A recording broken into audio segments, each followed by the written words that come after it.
প্রথমত আমাদের ওয়ার্ল্ড কাপের রেজাল্ট যদি আপনি দেখেন, কোনোবারই আমরা অনেক ভালো ক্রিকেট খেলি না। আমাদের গত বছর আমরা ভালো ক্রিকেট খেলেছি, বাট আরও ভালো সুযোগ ছিল গত ওয়ার্ল্ড কাপে, বাট আমরা পারিনি। কিন্তু আপনি দেখবেন প্রতি ওয়ার্ল্ড কাপের আগে কিছু না কিছু ঘটে আমাদের।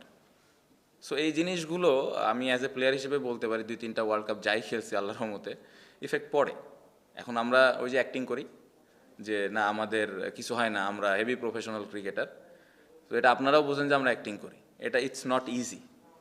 সো আমার কাছে মনে হয় যে প্লেয়ার স্টিল চেষ্টা করে যে ওইটাকে কীভাবে দূরে রেখে আমি পারফর্ম করি টিমের জন্য, দলের জন্য। বাট এই জিনিসগুলো না হলে ভালো। বাট এই ব্যাপারটা আমি বলবো যে এটা আবার একটু আমাদের কন্ট্রোলেরও বাইরে। এটা কিভাবে হয়ে গেছে আমি ডিটেলে জানি না, বাট যেটা হচ্ছে এটা আসলে যে আমরা কন্ট্রোল করতে পারতেছি বা পারবো, আসলে কী ওয়েতে কন্ট্রোল করা যেত এই সম্পর্কে আমার আইডিয়া নাই। স্টিল আমি বলবো তারপরে ওই অ্যাক্টিং করে হলেও ভালো মন মানসিকতাটা নিয়ে ওয়ার্ল্ড কাপে যদি আমরা যাই, যেখানেই খেলি ওইখানে চেষ্টা করা উচিত যে কীভাবে আমরা দলের হয়ে ভালো করতে পারি।